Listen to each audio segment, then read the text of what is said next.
Hi there, it's Cheryl Lynn.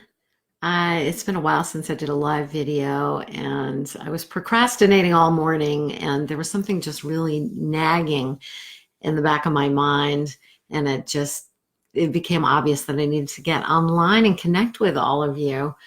So my partner Brian, my wonderful partner Brian, and I were having a discussion this morning along the lines of how disconnected we all, I'll say most of us, have gotten from our environment, the natural world, and how our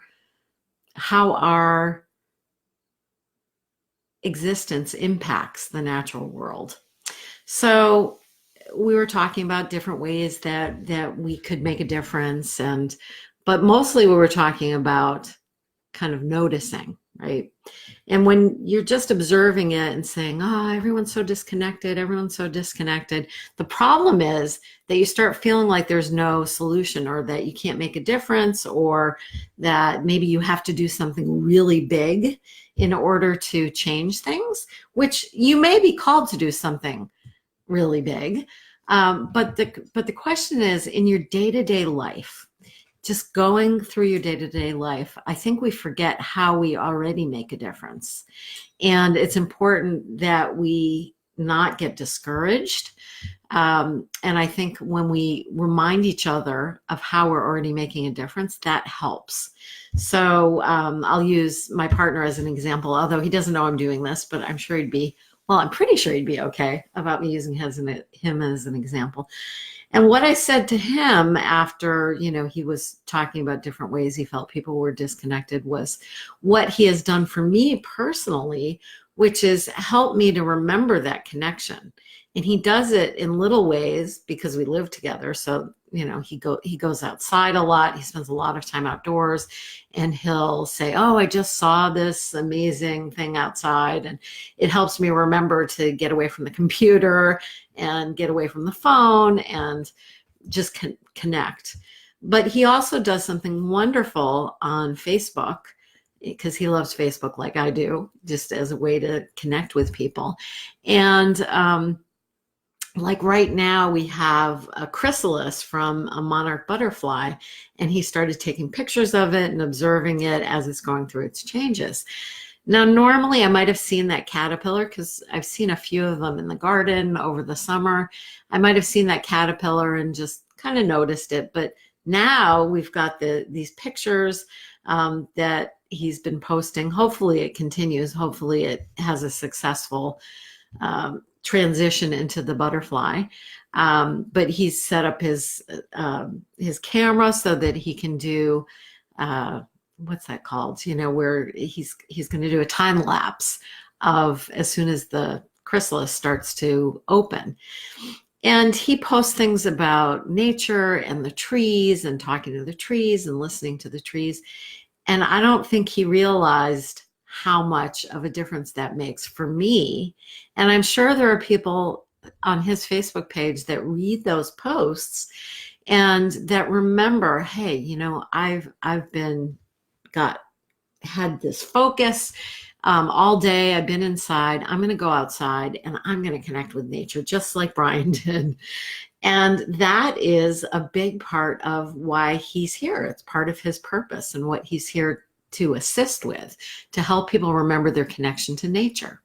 So it may seem like a little thing, but is it really? It really is it makes a big difference. So I was thinking about for myself, I think one of the things that I get frustrated about sometimes is the way that our society has kind of groomed us to feel like we're supposed to feel good all the time.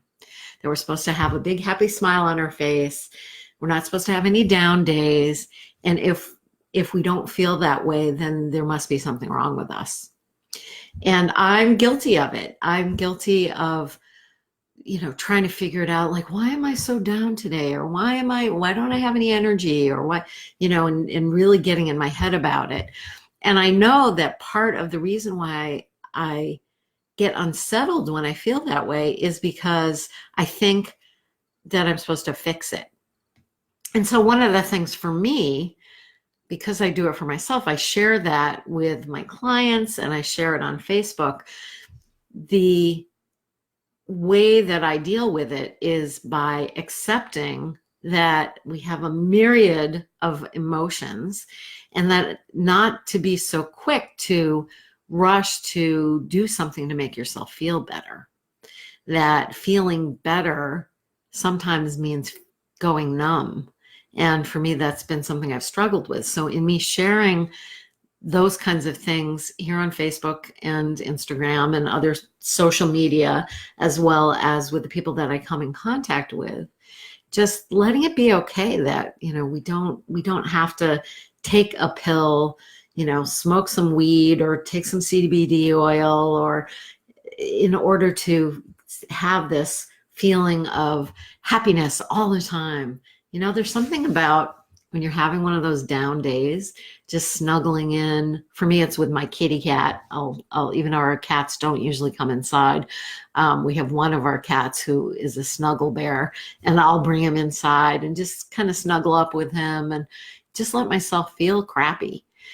And I know that for the people that I come in contact with, including family members who struggle with depression or addiction or mental health issues, that giving permission to just be okay wherever you're at, that's my piece. That's something that I bring. There's other things too that, I'm aware of, but just as an example of ways that we can make a difference. So for you, for anyone that's listening and tuning into this either live or if you're listening to it later, just like think about the things that you do naturally in your day. So there's all this stuff that we're being bombarded with.